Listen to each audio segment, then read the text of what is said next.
Yes Musa. Yo bro. Ngo bimeze bite se wewe? Neza abonye ko nambaye Massbeat. The Massbeat. Yeah. Ase Massbeat ni umuntu ukikuri wewe ma. Massbeat first of all is still. Mbere yuko aba producer. Nyuma yuko aba producer turabana mu buzima. Nuwaye mu maragufitiye muri rusange mu buzima bwa buri munsi. Turetse ubucuti cyane mu friendship bwawe. Nuwaye mu maragufitiye muri rusange. Jewe umuhanzi. Kote y'ubuhanzi niho nahera mvuga. Akora umuziki wanjye. Kuva bitangiye kugeza aho birangiye. Ni ukuvuga ngo arawukora muri audio akanabikurikirana kugeza ku irangiye. Wenda nk'abahanzi rero kuvuga abantu wenda nk'abantu batakumenyereye batakuzi bakeneye kukumenya watanga urubibwira amazina kugira ngo bamenye ngo umuntu ki yanjye nitwa Kikitu umuhanzi nkaba nitwa Last Colin umuntu ukora video rero ubusanzwe nkora video nka naribindi so ni ukuvuga ngo Massbeat kuri njyewe amfitiye umumaro just amfasha mu bintu byinshi cyane nk'umuhanzi ankorera audio nziza Ewana turafatikanye rebye muri make. Noneho igihe ukoze ya music yawe karangira mu bijyanye n'uburyo bwa video numva bitakugora kubera kusanga ari gukora. Ntabwo byabura kungora kuko umuntu ukora video niwe wifuza video nziza kurusha abandi bantu. Bo biranangora cyane ahubwo kurusha abandi bantu. Kubera ko mfite kubona idea y'umuhanzi byoroshye kurusha uko nabona idea y'igihangano cyane. Ndavuga ku bijyanye na script writing bikumva mbona amayide ku ndirimbo z'abandi cyane kurusha uko mbona ide kuzanjye icyo kintu gikunda kumbaho ni nayo challenge nini muhura nayo kuko ninda gukora video ndi gutekereza uburyo yabimeze ariko iri kujya mu buryo ndi kugenga abandi bantu natsinda ugomba kumfasha gutegura ibihangano byawe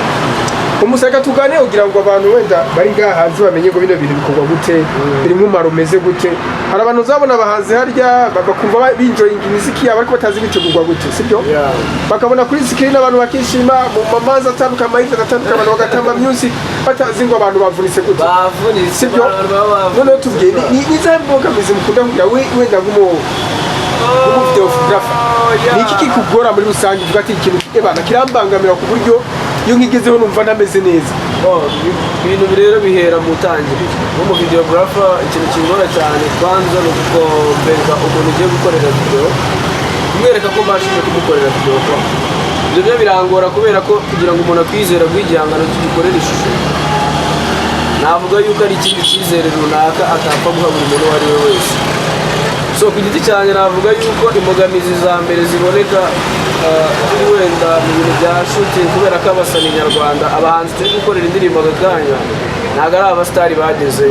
ikindi nta n'amafaranga menshi baba bafite urebye n'abantu bashinzwe ibintu bijyanye n'amamanagement hano hanze bafite abantu bamwe runaka bafashe kubona management biragoye ku muhanzi so niba umuhanzi yimenyera audio akimenyera video akimenyera promotion kugira ngo abashe kumvikana still aracyarimo imbogamizi ntabwo ari kuri kote ya video gusa imbogamizi ziri kuri kote zose kuva audio igitangira kugeza video irangiye kugeza bapromoting indirimbo yawe abanyarwanda bakayimenya imbogamizi ziri ahantu hose ntabwo navuga ngo ni muri video gusa for example na Massbeat biramugora duhura na challenge nyinshi cyane dukeneye gukora umuziki mwiza dukeneye abantu ko badutega amatwi uri kumva dukeneye ubufasha muri rusange man ni ukuvuga ngo niba muri audio duhura n'imbogamizi ntabwo muri video byaza biri successful ijana ku ijana sinzi niba nawe uri kubyumva nk'umunyamakuru ari nayo mpamvu wenda mufata time mukaza kutuganiriza hano kuri studio nyine kugira ngo mumenye ukuntu ibintu bimeze njye numva yuko imbogamizi zo zigomba gushira bitewe n'uburyo industry yacu iri gukora bitewe n'amafaranga leta wenda izashyira muri uru ruganda rw'umuziki cyangwa se n'abandi bashoramari bazagenda baboneka kubera ko ntabwo najya muri detail nyinshi cyane ngo mubwire aha niho hari ikibazo hasi ho hari ikibazo uri kumva ariko njye numva yuko nyine abapromota abantu bari interested mu kumanaginga abahanzi bazajya basura amastudio kugira ngo bamenye izo mbogamizi koko hanze ntabwo ibyo bintu umuntu uri kubireba kuri screen yahita yicara ngo yumve imbogamizi zarizo kubera ko niba umuntu ari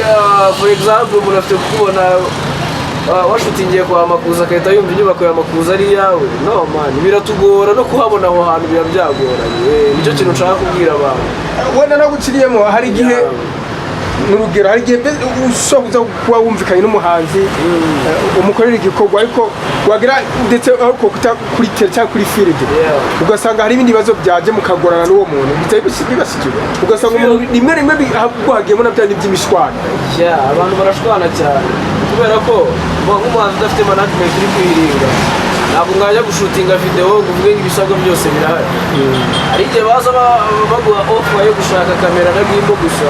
ntatekereze ko ukeneye n'amatara ntatekereze ko ukeneye na smoke machine wenda ntatekereze ko ukeneye wenda n'umuntu uri weird like for example mfite kuba nkeneye nk'umukobwa ufite igipara muri video umukobwa wamukura aho ari hose ni ibibazo wenda ibyo ni ibyifuzo byanjye nka director cyangwa se ibyifuzo by'abahanzi muri bamwe dukorana ariko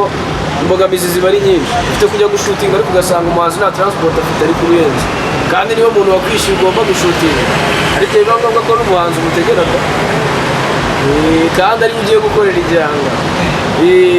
ubu rero urumva imvune stili ziracyari nyinshi cyangwa ugasanga abantu yakoresheje yabemereye kubishyura nta n'ijana afite kandi igikorwa cyarangiye ubwo abo bantu biba bizarangira bitose musaba ko ruba bikaze se waraye ni projet duhura n'ibibazo byinshi muri rusange uri kumva ariko ikintu navuga ntabwo ibibazo biri aha ngaha kuzahaguma mani ibibazo bigomba kuza bikanarangira ariko atari iki ntitugume tuvuga ibibazo gusa kuko isi yo yararemanywe n'ibibazo ntabwo bizarangira ibibazo mani ariko hari n'igihe ushobora gushyika ahantu kabisa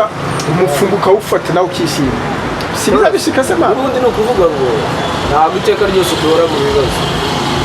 wenda turi kuri kote z'abahanzi ariko nka director njye ntabwo nkorera video abahanzi gusa mfite n'akandi kazi kandeba sibyo ni ukuvuga ngo hari igihe kigera umuntu akagayininga amafaranga ariko abahanzi bose sinabakene mani nabyo tubigaruke hari igihe utushiduka gutya wahuye n'umudiasporensi nyine ugahita gutamo neza mugakora umupfungo none abantu bose ntabwo ari bamwe hari n'abantu bumva agaciro k'ibintu bitandukanye n'abandi ase niba atari banga ni wowe mupfungo uvuga ati maze gufata kabisa none nkahita mfata akamoto kanahana byihuse kubera gufata umupfungo ufatika oya ibyo ni ibanga ry'akazi ariko ntabwo ari ukuvuga ngo nta mafaranga tubona kutayabona kubona gukoreye video uri kumva ubundi ni ukuvuga ngo ibi bintu dukora aba ari team ntabwo wabikora uri umwe ngo ushobore ufite umuntu wenda ugushutingira ufite umuntu wenda ukweditingira ufite umuntu wenda ugukorera iki ubundi buri muntu wese uri muri team aba afite role akina muri iyo team njye rero ndi mu videographer nzi gushutinga nzi kweditinga nzi gutwara drone mfite kuburira hamwe nkagainingira ahandi ubwiranije ni nk'amavideo amaze gusohoka aciye mu bikorwa by'iwawe mu bagezi wawe batari angana iki ni menshi ntabwo nk'uko nabikubwiye ko dukora ibintu tutari umuntu umwe ku giti cyacu hari video z'abandi ba director mba narakozeho izanjye bwite banarikoreye uri kumva nyinshi zanabaye successful kabisa uri kumva ni ukuvuga ngo wenda for example na video wenda gukora kubw'iyi mu diaspora genda urebe video y'umujama witwa Venike gukora video nziza mu diaspora nawe niwe wayikoze hari projet zaciye mu maboko n'iri latest ubu ngubu njye wayikoze iyi latest ninjye wayikoze njye wayeditinze ariko si njye wayishutinze bayishutingiye Canada Dynasty Studios Much respect barohereza amashusho turayakora biciye mu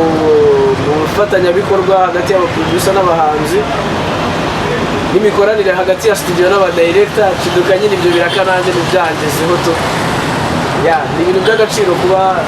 bandi hafi y'abaproducer cyane n'umudirector ukumva kandi nk'umuntu w'inshuti bahorana umunsi ku wundi niko nabivuga ariko ibikorwa byo birahari around umuntu wareba Last Berlin umuntu wasura igi yanjye yabibona nk'umuhanzi akabibona nk'umudirector nk'umudrone pilot ibikorwa byo birahari byinshi cyane turiko turaganira ibisanzwe kugira ngo abantu bari hanze bamenye ngo utuntu n'utundi bivanye n'uko abantu baba babitekereza icyo babavugaho bimwe biba biri positive ibindi biri negative ni kubiganira bisanzwe ntacyo bitwaye hari ukuntu abantu bavuga ngo batipe bakora muri industry ya music ugasanga barakunda ngo bakobwa cyane ugasanga rimwe rimwe n'amafaranga baba baciye muri music aba gushutinga cyangwa gusora music muri rusange abakobwa nibo bayari ugasanga rimwe ngo biranageze cyagiye umuntu akura kagana ya myaka y'ubukuru atatarageza ivuga yikira urabyumva se cyangwa n'amakuru kabyo kaba none se bavuga ngo bakunda abakobwa bari muri industry bo ntabwo bakunda abahungu. Icyo ni ikibazo gihe kitakinza mu mutwe direct, kandi ikindi ntabwo gukunda abakobwa ari inenge man. Oya, gukunda abakobwa ntabwo ari inenge, uri umuhungu ukunda abakobwa mu mutwe. Rero numva yuko uri ko cyo gukunda abakobwa ntacyo nabivuga ko nanjye nkunda abakobwa. Uri kumva mugabo muri rusange wese akunda umugore. Ni gutya ibintu bimeze, niyo natire twareba ngo uri kumva ahubwo hari iperereza no ushobora gusanga wibitseho nka batanu. Oya ufite umwe? Oya rwose nta sheri mfite ngewe, nta sheri mfite n'undi gutereta yarangati kandi ataba abakobwa aze yanga umuhanzi mwa. Oya ntabwo none se abahanzi bose rega ntabwo ase ubundi kuki dufatire kwa ukanga kuko abakobwa kenshi usanga bakunda abahanzi bipfa kuki abakobwa se bakunda abahanzi? Yego gusa njye sindi umuhanzi, yego iki ni abakobwa bankunda cyane ufise yangeso yo gufata reka ngohereze reka tube free wenda mubwize ukuri urukundo ntabwo ari ugukunda abakobwa, ahubwo nk'uko ubivuze ni ingeso. Wenda abahanzi bagira ingeso wenda yo gufata simbizi kuko nta n'umwe ntabibonaho ibyo bintu, ariko se niba umuhanzi afite abakobwa batanu akundana nabo ubwo bose kuko arabakunda. Umuhanzi ntawe nzi igihe ufite abakobwa batanu, ibyo bintu simbyemera. Rero ariko niba abakobwa bakunda abahanzi ntabwo nanone nabitindaho, uri kumva kuko abahanzi ni abasitari baba bafite fame. Ntabwo wambwiraga igihugu cyose cyarebye ibintu byabuza abantu fame bagukunda neba. Reka tuvemo tugiye muri industry ya music twaganira muri rusange. Ntabwo wamenye ibyo abakobwa. Yes, none se ufite imiziki umaze iwawe bwite umaze gukora ingano? Yewe ibyanjye byatangiye kera, byatangiye ndi kumwe n'itsinda rya Octagon dukorana na ba PLIZ na ba Imvune bari imizigo bibaye bijya hit, ariko bitewe na gahunda z'ubuzima bwanjye n'insa n'ubuva nari nkeneye kubanza kwitegura nkamenya koko niba ndishuba ko ngiye kuza mu muziki cyangwa nabishuba, ariko kubw'amahirwe none aha ngaha nzi aho mpagaze nzi n'icyo nshaka. Mbajije gukora aka kanya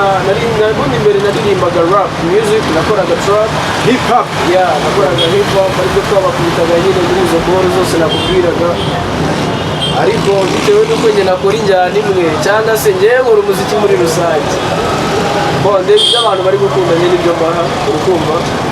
nk'uko ntabwo nakugaburira ibirayi kandi utabirya uri kurya umuceri muri iyo minsi.